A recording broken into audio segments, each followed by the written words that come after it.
I think for the feedback I've gotten from people, colleagues and directors and professors alike, they often say that what I bring is a great story to the projects that I talk about and present. In almost all of my projects from college and professional, there's a story behind it. There's something that I connected to because I experienced something in real life, or there was an idea that was associated from another experience. And just being passionate about your own work and knowing how to articulate your own work because it's your work. Welcome to Works in Process, the podcast that asks the hows and whys behind creative work.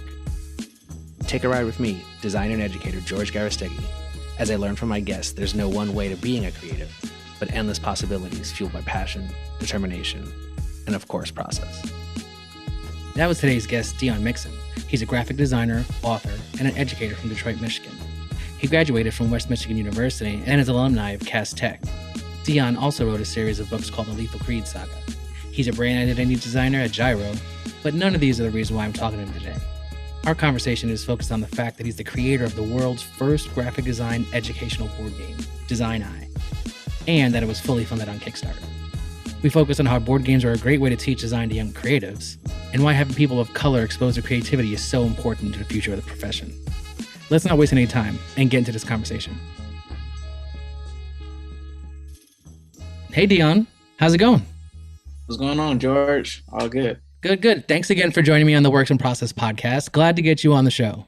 Yeah, man. Thanks for having me. Really excited. Yeah. I mean, I know we've been chatting back and forth, and I think the first time I connected with you was when we were at this virtual conference where all the Black designers, and I saw your name pop up and I was like, boom, let me just hit you up.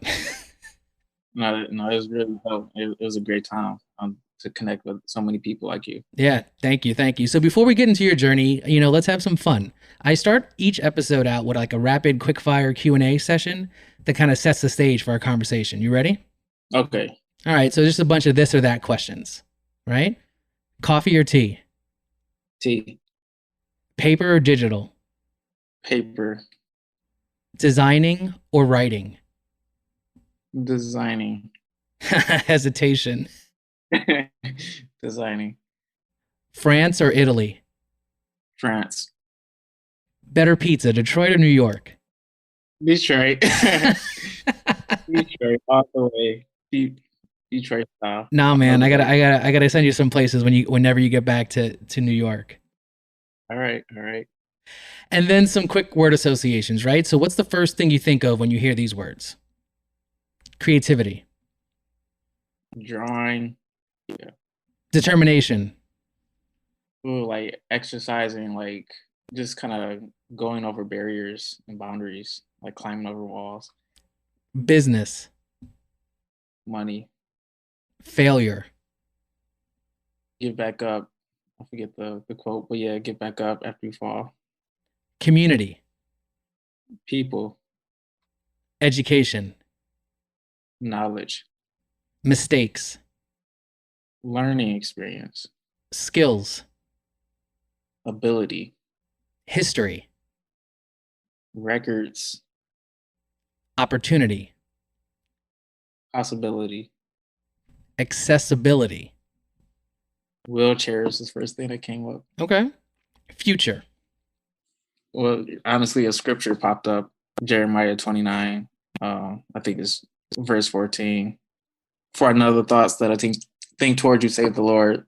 Also peace and not of evil, to give you an unexpected end. In different translations is to give you a future. So God, for sure. Awesome. And the last one, process.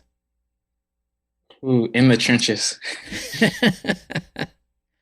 So as I mentioned when I was reading your bio earlier in the episode, I read that you went to West Michigan University.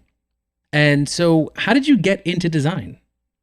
So I got into design around 8th grade. Well, first of all, I grew up drawing like anime and cars.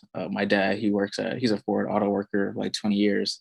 And, I grew up in anime, Dragon Ball Z, Yu-Gi-Oh, Pokemon, and I would just draw a lot of those characters. And when it was time for me to think about my future, heading into like a college prep high school in Detroit, thinking about my major in college, counselor, she told me about graphic design. She knew that I drew, and so she told me about graphic design. And I thought it was really dope. what she was showing me. And the kicker was that, hey, here's a career where you can help people bring their ideas to life. And I thought that was really amazing. I thought that I would be really passionate about doing that, and I am. And so I got into design in 8th grade. So that's where it started. And took it up in high school. And then the real deal came when I got to college. Nice. When did you land your first design job, and what did you learn most? My first design job was my internship at Landor. So the background behind that is, in the design program at Western Michigan, your sophomore and junior year, they take you to Chicago to visit these design studios so you can know the lay of the land. And then your senior year, we go to New York to do the same thing, but to also have portfolio reviews. And this is around May, early May. This trip happens, and when I came back from that trip, I got an email from Landor being offered a design intern position, and so I moved out to New York late July of 2017. That was my first post college design job as an intern at Landor, and it was 3 months. So that's how that started. And so, what did you learn most from that?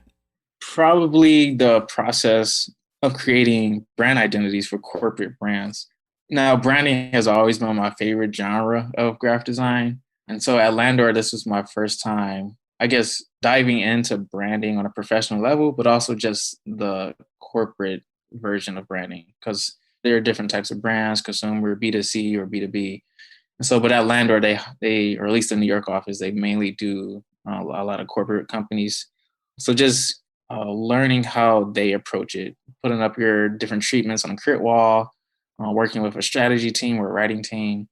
That formula, if you will, was like the first thing that I learned most. The actual steps into blending everything together. Sweet. I mean, I guess, right, learning that from a different perspective in school and actually having it in a real world environment changes a lot of things, probably. Right. Exactly. So, with all of that, right, in 8th grade, being introduced to design, at least as a concept, going to school for it, then coming to New York for an internship, when do you think you considered yourself a designer? I considered myself a designer the moment I graduated. I remember one of my professors shortly before graduation, he told us that you are all now professional designers now. And this is when we had finished up our BFA show and all of our thesis projects. And I just felt like, yes, I accomplished all of this training. It's 4 years of design training, and we have an internship, a part of the curriculum. So I was already doing work for actual clients in the community. And so once he told us that, it was sort of like a check mark in my head, like, yep, I'm in the new tier now. This is the real deal. The moment I got that email from Landor, I was like, oh yeah, I'm in. So it's Landor. Like, come on. So that's where my self status like went there.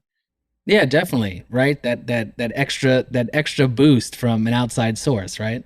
Yeah. So we quickly touched over your time at West Michigan, but I was reading and doing research, and I heard at school that this board game that you created was one of not one, not two, but three thesis ideas, right? How'd you narrow it down to this idea? But I mean, having three is ridiculously incredible. So actually, the our design program, or the professors, they said we had to come up with three, and then we would convene, like all the students and the staff would convene and talk about our ideas, and then pretty much decide which one of the three we want to pursue. And so my three ideas was redesigning the Detroit flag, the board game, and this other graphic design education campaign. It was going to be like a poster series of sorts. And at the time, my colleagues and my professors recommended that I pursue the flag idea first because it was more relevant in those days. And they figured that the game would probably take way more time to really polish up. And we only have so much time to, put the thesis together and present it. And I was that student who finished the thesis way before we even had this meeting. I finished it in the summer, like the first prototype. So I was like the guy who had two thesis projects already in the bag. Yeah, I was gonna do either or regardless. If I did the flag first, I was gonna do the game later after college. If I did the game first, I was gonna do the flag later after college. So I ended up doing the flag, redesigning the Detroit flag for my thesis. But when I did get to New York, after work, after Landor, I worked on the game. And so that's where it resumed from there. So you were able to redesign Detroit city flag as part of your thesis project? Yep, I redesigned the flag, and I also designed and wrote a booklet to explain my argument about why Detroit should have a new flag. I built a bunch of assets like stickers and magnets, and over time, a website and videos to promote the flag. So it's been a lot of 3 years of work now. But yeah, at the time, it was a flag redesign, a booklet, like a 24-page booklet, and some assets, magnets, and stickers. So it was really, everyone loved it. It was amazing. Yeah, that seems like a well thought out thesis. Did you ever get to present it to Detroit? Yeah, I presented to them twice, once in like June of 2017 and the next in the city council building, September 6, 2018. And they said they were going to look into it, and they never really did. And so, but they are still familiar with it. And now I'm like starting to get more supporters. Every summer I would go downtown, fly the flag around, get people to get behind it, tell people about it. And now I'm just kind of blowing up the city council meetings and showing up to show my face. It's going to happen eventually. So it's definitely a matter of when, not if, but when. Perfect. I like the determination. Now you're okay. So you use your Detroit flag as one of your thesis ideas. And then you just mentioned that coming to New York, the idea of this board game never left you. So, but when you were in Landor, you were actually working on the game. Well, no, yeah, when I was at Landor, so it was really my whole time in New York, I was working on a game. So yeah, after work, well, I was also training in Krav Maga. So after work, I would go to Krav Maga class, which is really self defense. And then when I came back home, I would brainstorm on the game. And then the weekends, I would spend most of my time working on the game. And then when I got back home to Detroit, I was still working on a game. So I was jumping a lot of different hoops. Right. So now we're shifting into the idea of you're designing a board game. We're trying to be cryptic about the start of this, but one of the main reasons I reached out to you is that you're created this game called Design I, and you're touting it as the first graphic design board game. Yes, in the world. In the world, not even in Detroit, not in New York, not in in the world. In the world, first graphic design education board game. Is that the semantic? There you go, education.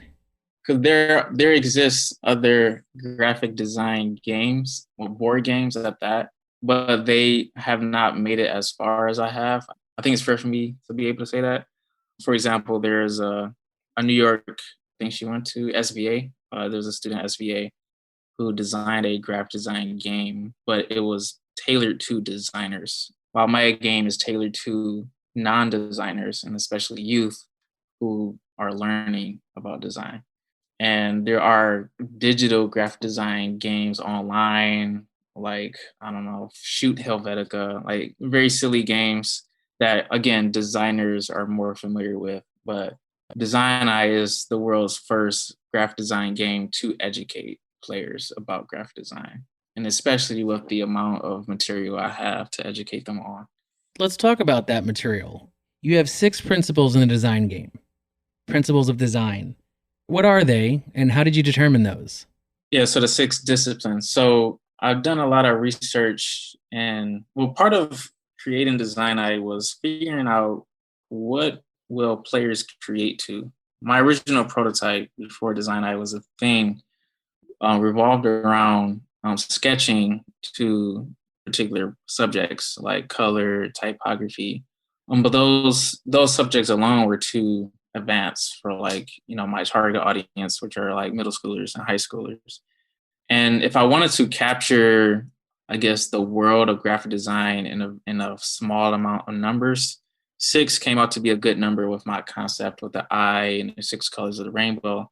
And when I read a bunch of articles on what's the most fundamental disciplines in graphic design, like what are the most common areas of expertise in graphic design. And the ones that I came to, or from all of my research, I concluded that branding, print design, packaging design, experiential design, web design, and motion design, those were the most essential disciplines of graphic design that I concluded were important to teach. And that way students can be exposed to the breadth of graphic design without having to get into all the nitty gritty areas of expertise.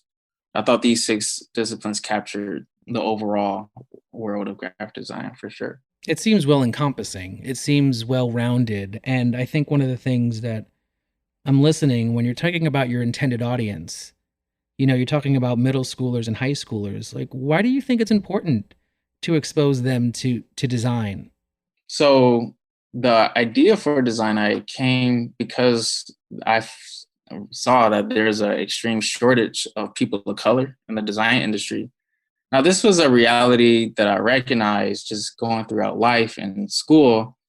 But when we had to come up with those thesis ideas, I started to look further into this thought of this problem, really, of why is there a shortage of people of color in the design industry? And then I stumbled upon the design census by AIGA and Google. And in that data, they find that really less than 25% of designers are people of color.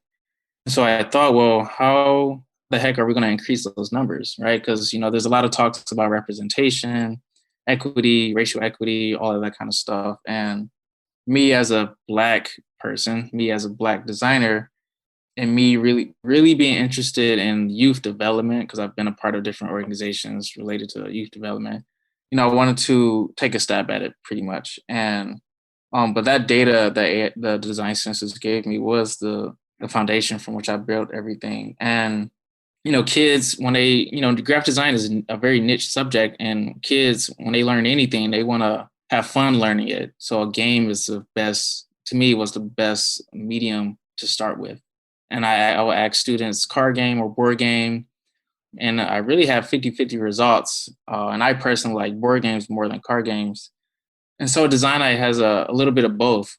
And a board game versus a digital online platform or some video game, because I believe you get a lot of experience or a lot of rich takeaways from a physical social interaction than you would across screen. A lot can get lost across communicating online or video sharing.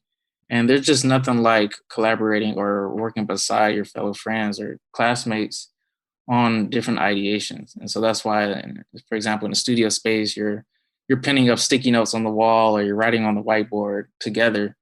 You can do everything live. And I think that was really important to retain that value, because I think that's the treasure right there. And I think you're right. As the design census, and I'm part of the AIGA's DEI task force that is looking into some of those things. And there is a struggle. There is a struggle about representation. There's a struggle of knowledge. How early do you start teaching people the idea of something so they're not just coming into college and then thinking about this? So that's why I think it's interesting that you're kind of starting at this middle school, high school age, and being able to maybe break this down, right? So how's the game work?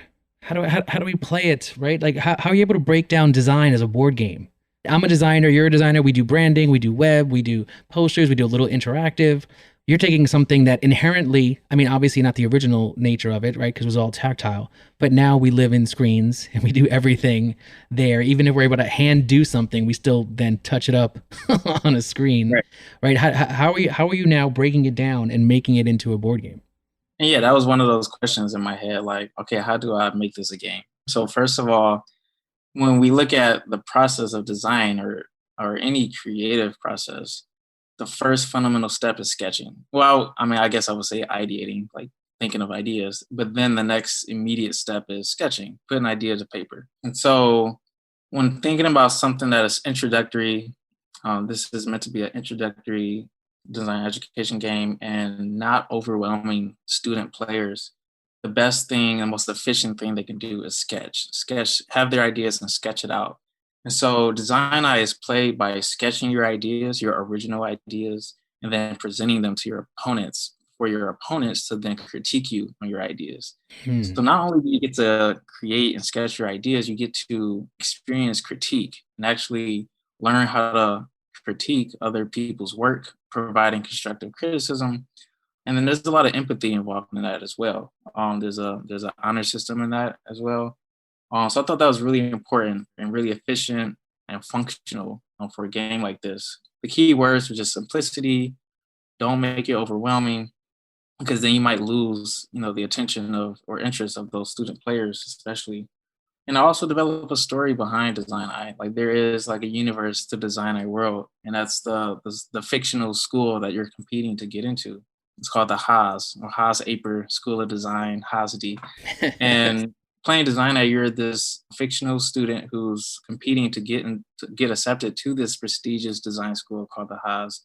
You have to build a portfolio, and each work of art in your portfolio is represented by this portfolio card.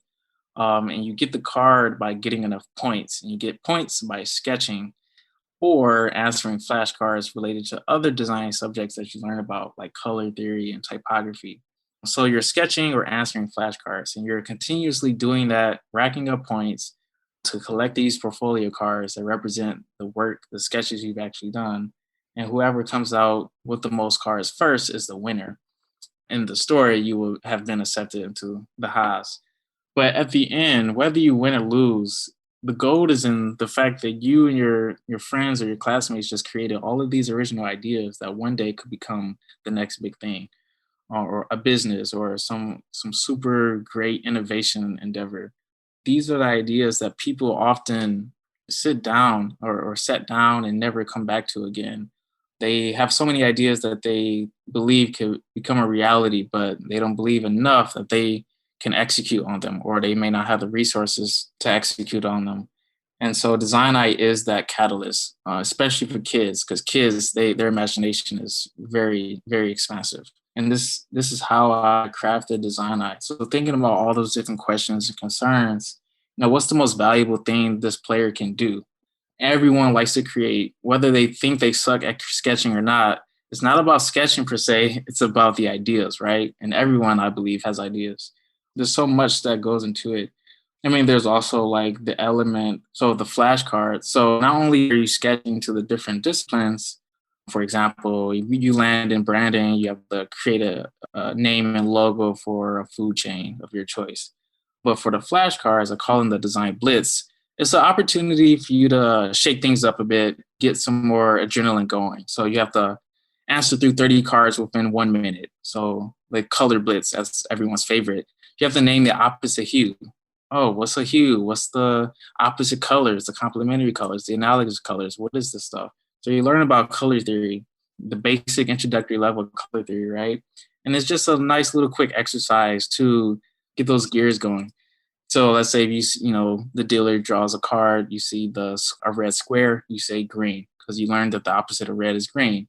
You see blue, you say orange. You see purple, you say yellow. And you just constantly answering the opposite hue to rack up enough points. And that's just again, a nice little teaser speed test to get your blood flowing some more, so that when you're done, you're even more amped up to ideate more ideas and sketch them out. And even if you finish your particular sketching exercise, I've seen students continue their sketch even when the next person is going. So there's an excitement around just simply getting your ideas out to paper. Mm-hmm. And I think that's the real treasure behind Design Eye. Yeah. And I mean, just hearing the passion behind how you're explaining it and thinking that sketching or ideation, right? But it's still sketching. It's putting pencil to paper and getting your ideas out. What I'm also listening is the aggregation of enough work to technically have a portfolio so that you can get into this prestigious school, right? I think as an educator myself, part of that is people having the wherewithal, the knowledge to say that when they create something, they should keep it and save it and make sure they have it. So there is this body of work, right? We tend to maybe create something or it gets erased and then we're like, whatever, I'll just do another one, right? But no, we put a lot of work into and a lot of effort into creating something. And this body of work is what showcases what we're capable of doing. And what I'm hearing is the sketching gets the mind kind of flowing. It seems more about just getting the concept down than a finished result. Definitely, because a lot of times, even if I play Design Eye, I would have some sketches, they're obviously not polished. And they may be better than this 12-year-old over here, but it's just a starting point, right? And then once you get more interested in design, the hope is that they would then get to the computer, get to whatever resource they have to actually make it the real thing. But this is the spark, and every kid loves that spark because it really gets them going. Mm-hmm. And the idea of resources, right? I think that's great that you're not making sure people are connected to technology or anything else that can distract them, because obviously we're all distracted now 24/7, and we don't need another reason to be on our computer, our phone, to check the news, any of those things. So I think getting young people and students in that method of, it's tactile, it's your own, it's feeling the pen to the paper, and what that is, and what that sensation is. You have to present to clients. So is that the idea of like a bad client, right? They're technically against you, right? Because they're trying to win too. Right. So, and that was another. There's so much to consider. So they're actually not clients per se, but they're more so, or at least in the story, just colleagues who. I mean, you all are sharpening one another when you're doing this critique. But yeah, in a way, they are kind of like the school directors, if you will, and they have to switch roles. And so the failsafe that I have in that process is being able to roll for your own sketch. So this is how it would go. George, you landed on branding. You rolled a 9. You landed on branding. A roll of 9 corresponds to letter prompt B. So prompt B in branding, and it tells you to create a name and sketch a logo for a food chain. George, you have 2 minutes to sketch this name and logo for this food chain of your choice. Anything. It has to be original. If you do anything that's already a thing, that already exists, you lose 10 points automatically, regardless of vote. So 2 minutes to crank out your idea. Once you're done, you present your idea to your opponents, and then they have to critique you on whether or not you obey the prompt and whether your idea is a great idea. So let's say you're presenting to 3 other players, and so you need 2 yays. They vote yay or nay. You need 2 yays to get majority vote to get full points of 50. If you get minority vote, you get 25 points. In which case, you then are able to roll for your full points. You just got to roll it even. If you roll it even, you get 50. If you roll it odd, you stay at the 25. Now, I did this because, who's to say that Johnny and Sarah and Sally gets to vote no on me all the time? Like, how do you prevent that chaos from happening? So I added that roll for full points device in there to prevent that from happening. So yeah, there is that element of empathy in the honor system. But from what I've seen in test playing, kids really, they do respect it. They respect it a lot. And sometimes I will sneak it to them and say like, hey, you could technically vote no so that they won't catch up in their points, but still give them honest feedback on their work, right? And they've pretty much done a great job at respecting that. Now I have seen students get savage and be like, nah. But again, like the player, they can still roll for the full points and get that 50. They roll that even. So, and yeah, that was probably one of the hardest things to come up with. Like, how do I make it as fair and just as possible? Because these are players that are most likely at the same level of learning, the same level of executing on these different ideas. So that's how I came to that. I also wanted to add to the point about like it being a physical game versus like something digital. So a lot of these considerations came from just my personal upbringing. A lot of students, especially in the Detroit public school system, they don't have access to internet or to a computer. So I was thinking about those actual real life circumstances. And so something physical that's typically easily accessible, right? And so there's thoughts like that, considerations like that that I looked at to make sure this is the most efficient, most fair game, an effective game for my audience. Right. And I think you're taking a lot of things into account, where you're looking into your audience, you're acknowledging the fact that, one, we maybe think better with tactility, but two, there are limitations, and we need to build into those limitations. We need to lean into that aspect rather than kind of force people to be digital or be on a screen. And I think the other thing that I notice is where you're talking about fairness, and when you're thinking about that aspect of being fair and talking about empathy and how you present, these are maybe not things that we teach younger people they're kind of left on their own to figure this stuff out. And what I'm hearing is you're also giving them soft skills. You're giving them the ability to do things that you kind of have to learn to either be savage, like you said, and play the game and play it rough and be like, no, I'm going to say no all the time and make you work for it because that's life actually. Yeah.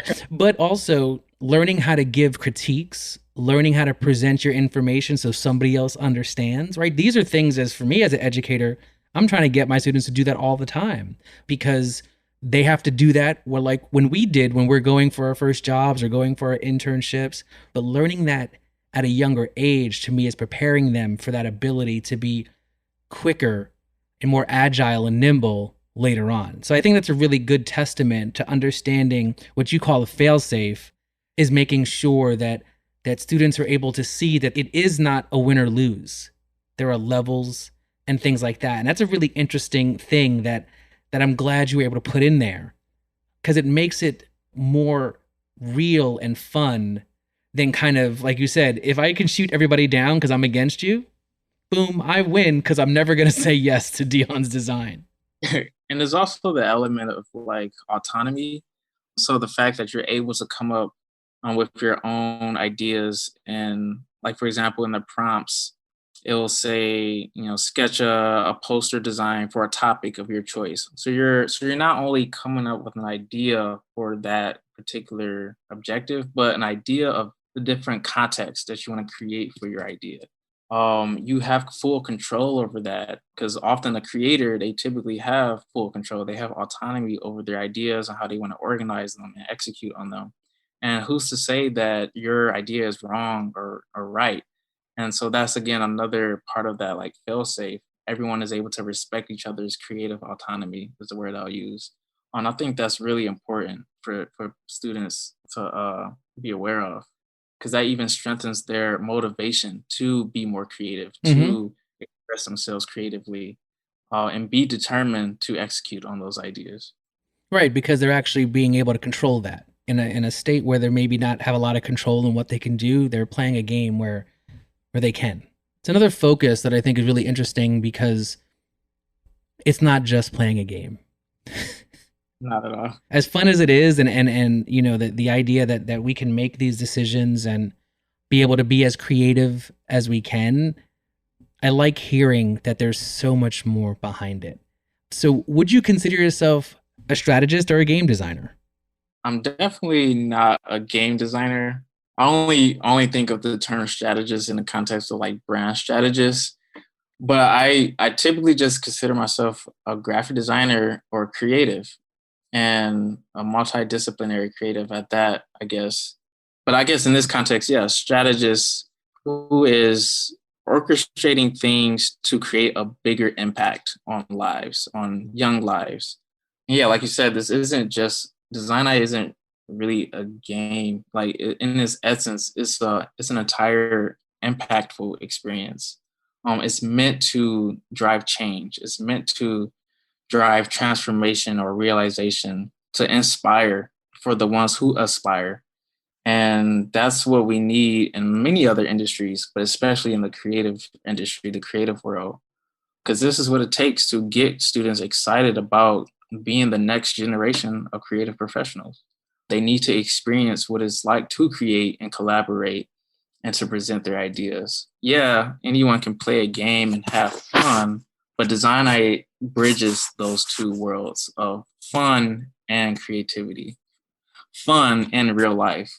Oh, definitely. I agree. And I think that's one of the things that I appreciate that you're doing it as a designer. I appreciate all the educators that I work with and that I collaborate with and the people with AIGA across the country that are doing the same things to expose and get people into understanding the beginnings of it and really what the impact of it is. It's not just about the creation, it's about what it can be doing in the future. And it's interesting as you were starting to talk a little bit, it goes into one of the questions that I moved from earlier. It's strange that obviously, unfortunately, the less than about 25% of the people are people of color in the design industry from the people that have been surveyed. Why do you think there's such a low number of creatives who are people of color? Yeah, I think that's Such a big topic, or it can turn into one. So I guess the quick answer is just because white people, they dominate so many different, areas of life. But culturally, I can only speak for Black people right now, if I may, or if I can. Like Black people are typically, or at least through my experience and witness, they either go towards music, or sports, or business.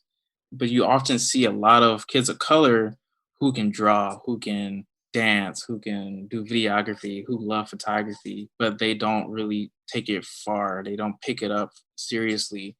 And so then there's a lack of, and this is often because the Black community, we just push music as like the popular or the most famous or the most lucrative field, professional field, or sports, basketball, like football, like that's all we're really exposed to in our communities. We have a court, around the corner from our house. We don't have our art center, Mm-hmm. right?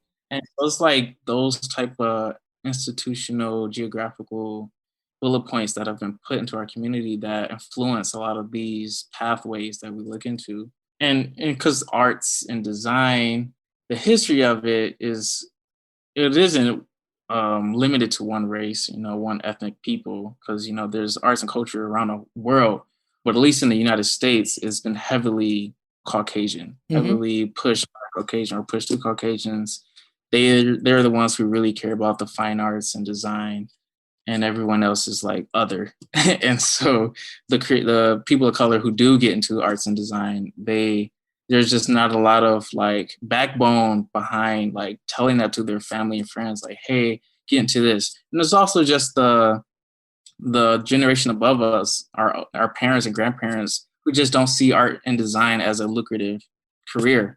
They don't think we can make a living off of it. So those misconceptions, and so all of those things, I think, help really tarnish the beauty and the prospect of being a creative professional. I think all of that is part of it, and really, like you mentioned, there is a narrative that's placed, and it's a European Western canon narrative that anything from there is considered and elevated and highlighted, and the people who come from those places are the ones who are elevated and highlighted, right? So I think it does take a unique special individual, let's say like a you, like a me, like the people who've been doing it, who don't necessarily worry about do they see themselves in here to be doing it. It's just like you mentioned when you were 8, like, oh, this is something I can do something with being creative because I like to draw. That was very similar to what I used to do, because it's like, well, if I enjoy something, there's got to be something for me with something that I enjoy. I'm not going to go and learn science and math and all this stuff that I don't like and then do a job that I'm going to hate for the rest of my life. So there's people like us who say, you know what, we have some type of skill inherently that we're going to be able to push. We maybe, for lack of better terms, break through the idea that, well, look at the opportunities, and I don't see, I didn't see a lot of, Hispanic designers or Latinx designers, right? So I'm not going to do that because I don't see myself there, right? You may have the same thing. You don't see a lot of educators who are African American or Black, and then be like, well, I don't know if I could do that. It didn't matter. You liked it. You did it. And I think there's an opportunity for support that we might have had, but that's not everybody.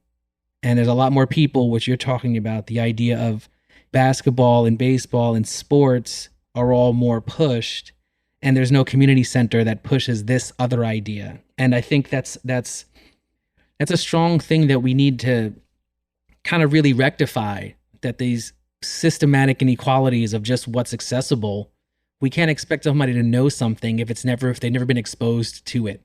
So as we hear all this stuff and thinking about that, right?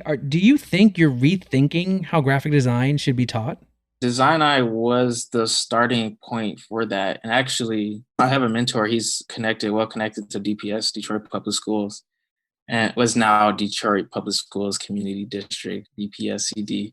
I know it as DPS. So through him, I have access to students, and that's how I was able to get students to play Design Eye. And we're actually working on incorporating Design Eye into the design curriculum for different schools in DPS, to just start those conversations, start those dialogues, and to strengthen those curriculums because it just doesn't exist. I've never been exposed to design until I got to eighth grade, but then actually practicing it, studying it in high school.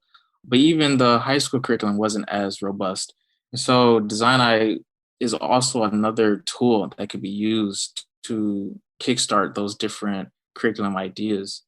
Because how else are kids going to be amplified and encouraged to get into design? They know they like art and design, whatever that means to them, but there's nothing really serious that is put in front of them or even fun. Like they need to be excited about something, the same level of excitement that they get from sports, but in the creative context. And I think something like Design Eye could definitely change or improve the design education world. When I think about, I've only was educated in design, in college, but what does it look like in high school and middle school?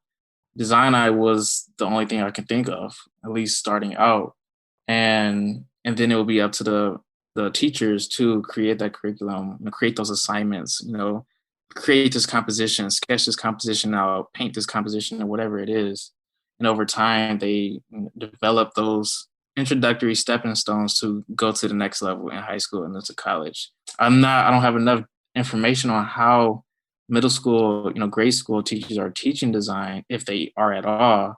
But to me, Design Eye is that front runner to get those things going. Mm-hmm. That's a great bridge. I think having a game and making it fun, especially for the audience that we're looking to attract, especially for, like you said, for those middle school students, is a great way to get them interested because it makes it more fun, especially if they haven't been exposed to it. I think part of the thing is to maybe let somebody know that all the doodling in their sketchbook, it actually can go somewhere.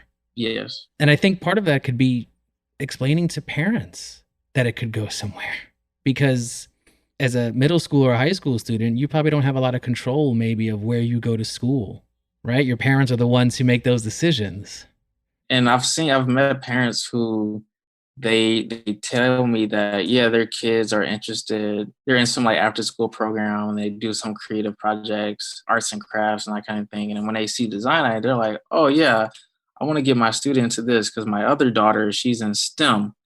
And then, okay, well, what about STEAM? Like with the A in arts for that. And because there's a push for sports, there's a push for STEM, but what about the STEAM part, the A part of it? And Design Eye fits perfectly in that letter. And then even the parents get more excited. They see the opportunity, they see the possibility that, hey, yeah, my daughter, my son, they love photography or they love animation. Like, okay, this Design Eye thing is perfect. Let's get into this. Yeah, that makes total sense. As you're getting all these young people to play the game and even getting parents and even school boards interested in implementing just the practices that are going on, what has impressed you most when people play the game? Probably their ideas and their ability to get their ideas out quickly. And that's another element to creating Design Eye. So a game, no one wants to play a super long game unless they just really love games that much and it doesn't bother them. But for a board game, Monopoly is the easiest example. That can take hours, a whole evening to finish a game of Monopoly. And so I didn't want anything like that, especially because kids, their attention span is just, nothing. And so I wanted to have Design Eye be able to push players and get players to generate the ideas quickly. And because oftentimes in real life, and it's happened to me before, many of the best ideas for said project can come out of out of pressure, out of like a quick timeline. And I've seen young and older players achieve that in playing Design Eye. And I've heard comments from their opponents say, dang, he really got that in the 2 minutes. I thought he wasn't going to make it, that kind of thing. And so that was like a beautiful thing to see. And young women and young men, they're able to achieve that. They're engaged. And that's another key word. Design Eye gets students engaged. And I think teachers, they suffer from that lack of engagement. And so they're scrambling to find ways to engage their students. And Design Eye is a perfect solution to that. Love it. I think the engagement factor is such a huge thing that teachers and professors need to wrestle with in keeping students' attention, especially because we're now so quick to be distracted. So I think that that's something that we need to figure out how to deal with. And it seems like Design Eyes is, like you mentioned, that perfect resource to allow people to figure out how to work within that. Really quickly, before I start to get to some final questions, right? So creating the game obviously has one of its own challenges, right? Just creating a game about graphic design and get people interested. But the other side of that coin is making sure people know that the game exists, right? So it's one thing to make the game, it's another thing to market the game. I found out about Design Eye via Kickstarter. I found it.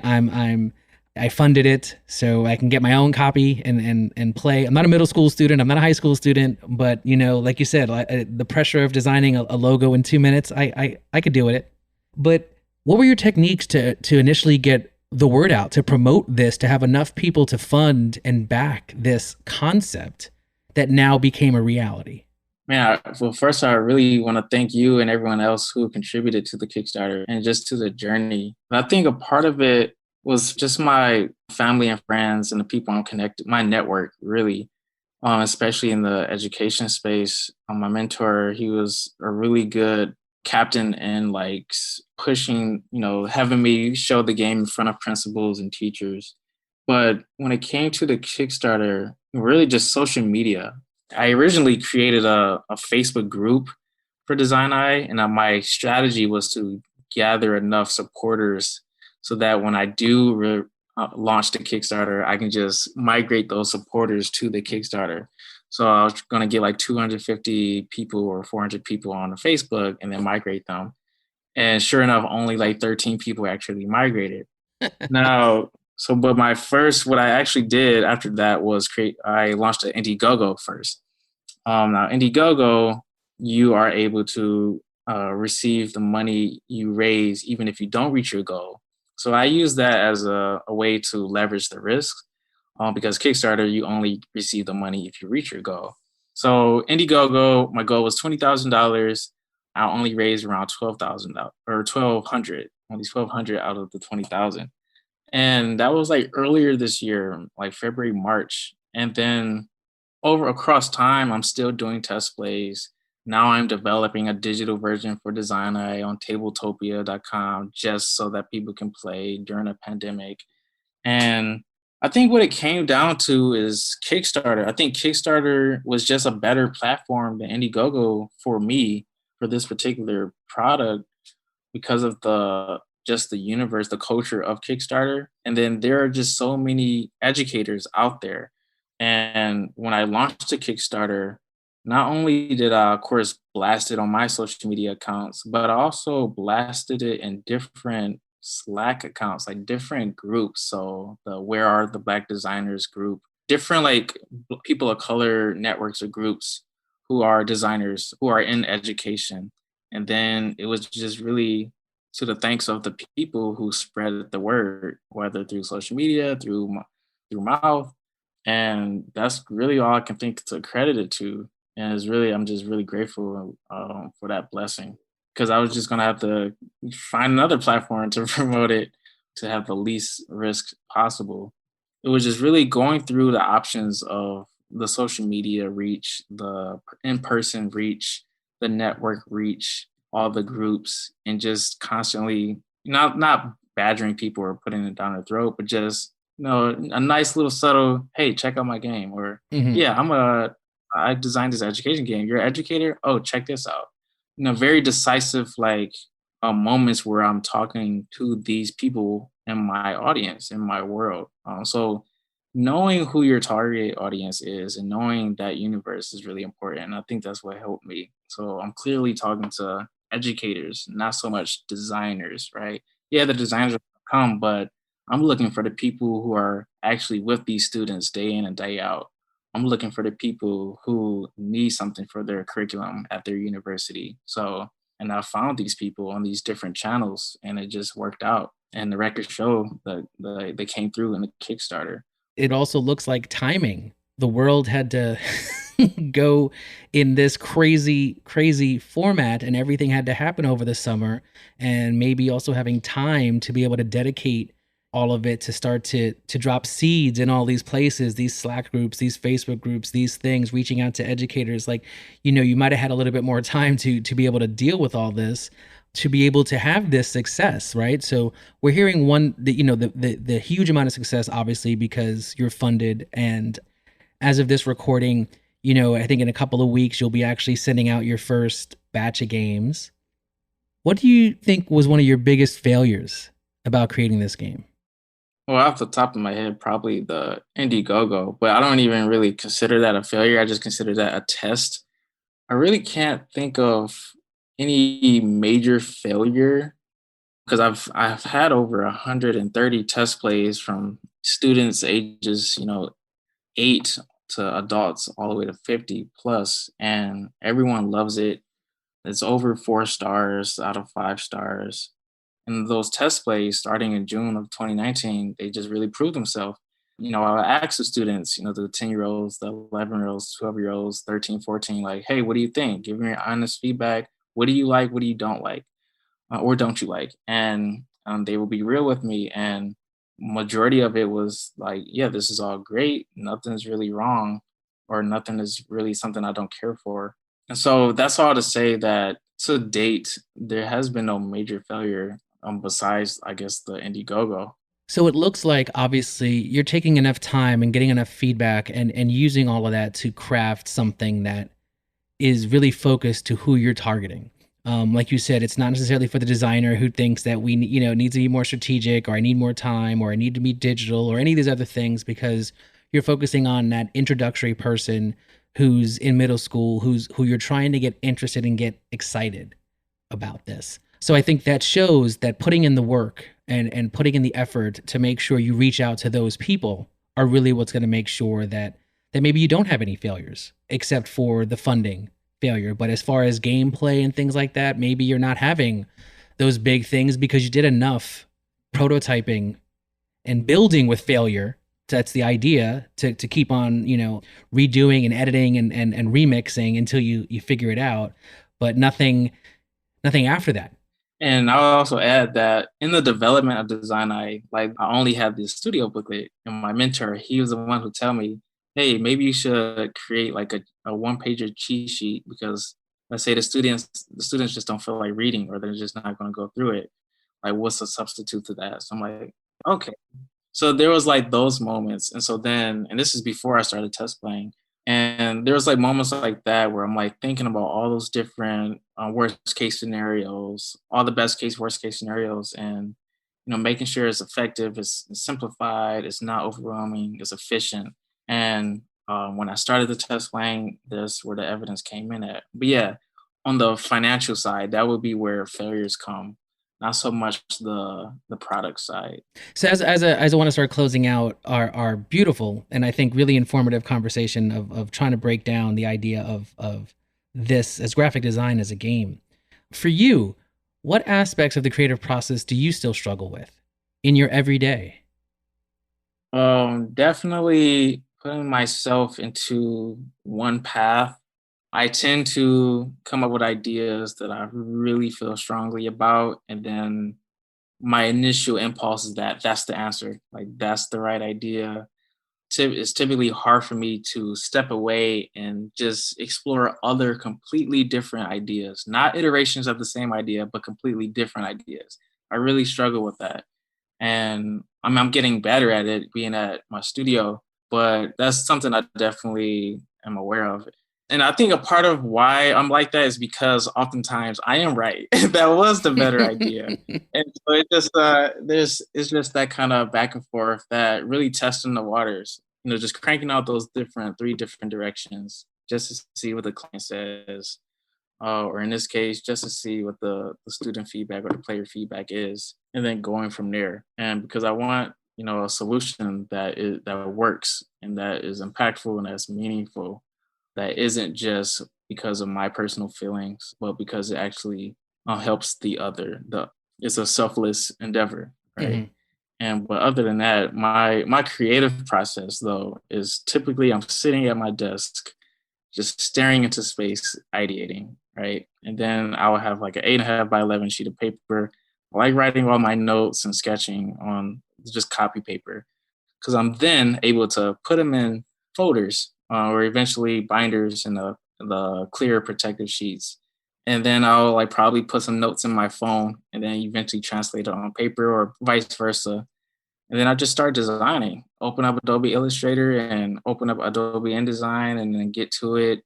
And it's just daily or across time, I'm like gathering all my thoughts. And it's usually like very quick though.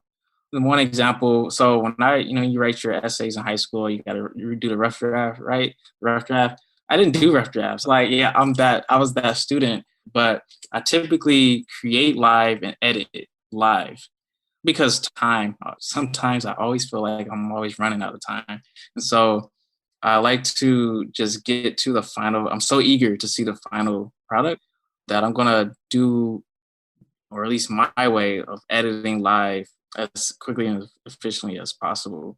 I typically have a clear vision of what I want something to look like, just to see if it works, right? And if it doesn't work, then I move on to the next thing. And I do the same thing. I see it in my head. I execute on it. Does it work? Yeah or nay? Boom, move to the next one. If it does, boom. See, told you so. So it's like that's my creative process, and it's worked for me this whole time. Well, you've been able to, I guess, build into that, right? It's not something, I think, I will say that it sounds like that's something that is evolved over time. That, Yeah, not the idea that, yeah, you can go into writing and start, not really do a rough draft and go right in, but the idea to have enough confidence in the fact that the majority of times the first idea that you do tends to be the one that works the most. So you've become accustomed to your intuitions being correct, which is hard. It's not everybody can do that. But what you also mentioned was the fact that if it doesn't work, you move on to the next one. You don't try to fit that square peg in that round hole to make sure it works because that's you think it's the best idea. You're like, you know what? It doesn't work. Move on. yep. And I think that was a key word, intuition. So then I would say like design intuition, if that's the thing. I think a part of my creative process is that ideation, intuition, but that's also just part of who I am as a person, just my life, just me.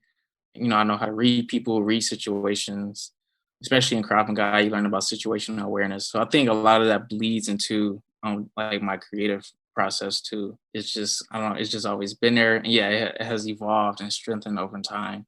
And I've become more selfless in the endeavor to make sure I'm just not biased on one idea or the other, Mm-hmm. so I can make that as appropriate for said project.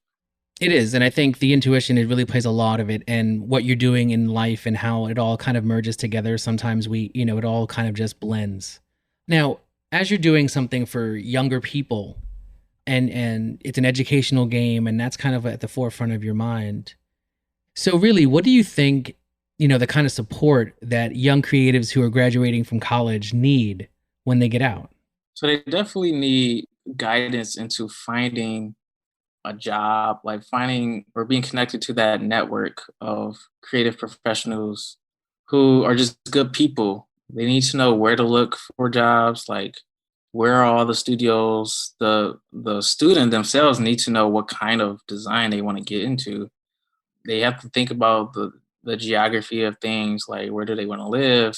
But I think for me, my professors, they did a great job at really creating a network of alumni who are just they have open arms to a lot of the graduates, and there's just no barriers to communicate with them.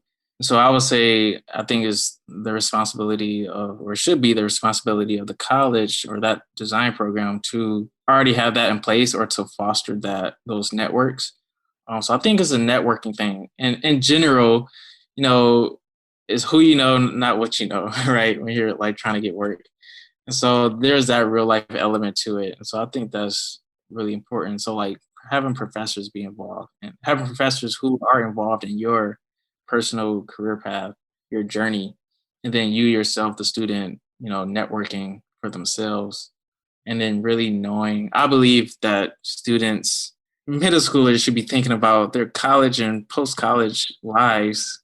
And then, of course, I believe college students should already have that stuff figured out because it just saves time. Like a lot of students, they add on years to their debt, their student debt, and because they're just undecided, all those different problems. And I believe they can be prevented if you have that prudent mindset, thinking ahead and really plotting out your life. Yeah, you don't know for sure what's going to happen, but you at least have a game plan, right? And then you just adjust accordingly across time. So to tack on to that, let's say you're a mentor to a student who just graduated. What advice are you giving them as they enter the industry? I would tell them to be yourself. That's the number one thing. Be yourself. Don't try to be perfect. Don't try to have fancy up this crazy resume. I found that, learned from other directors, like they don't want to see all these fancy resumes, or they just want something simple, straight to the point. Yeah, it might depend in certain circles, but keep it simple. Don't try to be perfect. Don't try to be someone else. Don't think you're the best. It's just you're not gonna make it. Be humble. So humility, be punctual, and know how to tell your story. I think for the feedback I've gotten from people, colleagues and directors and professors alike, they often say that what I bring is a great story to the projects that I talk about and present. In almost all of my projects from college and professional, there's a story behind it. There's something that I connected to because I experienced something in real life, or there was an idea that was associated from another experience. And just being passionate about your own work and knowing how to articulate your own work because it's your work. And so that would be my key advice to those students. Be yourself. Don't try to be perfect. Be humble and know how to talk about your work because it's your work. Mm-hmm. I mean, those are all gold. Those are all some of the keys that I think those don't change. It seems like some of the things that's what you're teaching and storytelling and owning and authorship in the game. When we're in school and we have to defend our ideas and make sure somebody else understands it, we definitely know that's how it translates into the real world when we're the only ones advocating for the stuff that we actually do, making sure that we're the ones in the room who can support our own work. So I definitely think those points that you end off with are probably really pinnacle to young creators at whatever age, even to the people who are maybe transitioning into design as a career shift. So all of these things, and it seems like your personality and your ability to think deeper about things rather than just seeing things very surface level. And it seems like the support you've had, the mentors, have all brought you to this place. And I really think that the success of the game is not just because it was on Kickstarter. I think it's because it was you created it. I think there's something that's inherently joyous and when talking to you and how interested you are in making sure that people understand that design is not just about making something look pretty, it's about making impact. And making impact is hard. But from what I see, I think you're on the road to really create something big. So I thank you so much, Deon, for being on the episode. What's next for you? Oh, first, thank you. Thank you so much for having me. Thank you so much for supporting Design Eye. What's next for me, besides, getting that first batch in here to deliver to you all, is working on a sequel to Design Eye and many other things, really, right? But I mean, working on a Design Eye sequel, I mean, I guess personally, getting a house, I'm tired of this apartment. Um, and eventually I want to build a family, that kind of thing. But creatively work on Design Eye, the sequel, and I gotta crank out those other two books to my novel series, Lethal Creed, and I gotta crank out 90 more haiku posters that I've done. So there's just it's a lot that I'm So always you're working busy. on. Yeah, I'm always busy and productive, I like to say now, because some of my family members don't like the word busy Oh, anymore. okay. I But like it. Ooh, I'm always productive. That sounds better. yeah, I'm always productive, right? And but yeah, it's just because I have a lot of great ideas, and I gotta get it out of my head, and I like helping other people get their ideas out, right? So I'm still doing freelance on the side outside of work. I'm just all around creative, and and it's just ongoing, and I love it. I love it like that. I want to be one of those historical designers like Paul Rand or Wolfgang Weingart who are in their 80s, 90s, still in their studio working at their desk or something. I'm going to be that guy, like, because now I am fully a graphic designer. Like, this is my life. It's not just my job. This is my life. Agreed. I always say that it's not what you do, it's who you are.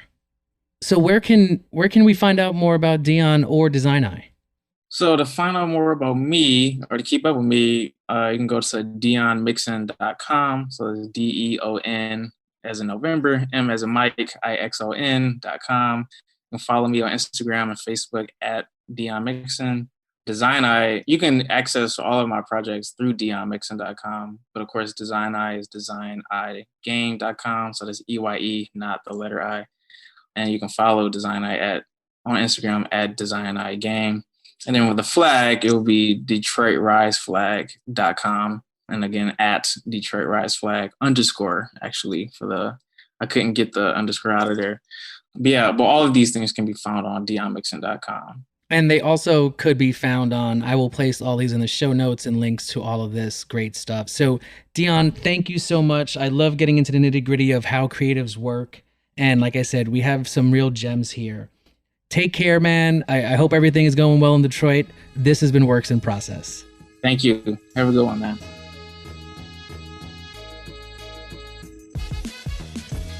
It was great to catch up with Deon and find out the beginnings of the Design Eye board game. It looks like all of his research, testing, and intuition has created a hit, and I hope it gets introduced into the Detroit school system and becomes an additional avenue that helps people get into design at a younger age. I can't wait to hear what part 2 may bring. And if you want to see more of his work, and he'll be mentioned in the episode, check out the show notes at wip.show. The Works in Process podcast is created by me, George Garostegui Jr., and this episode has been edited by Hearsay Productions. Thanks so much for taking a journey with me, and I hope you enjoyed this episode. Be social, and let's connect on Twitter, Facebook, or Instagram. And if you like the show, don't be shy. Feel free to leave us a rating or a review on Apple Podcasts. And until next time, remember, it's not always about what you create, but how you create it.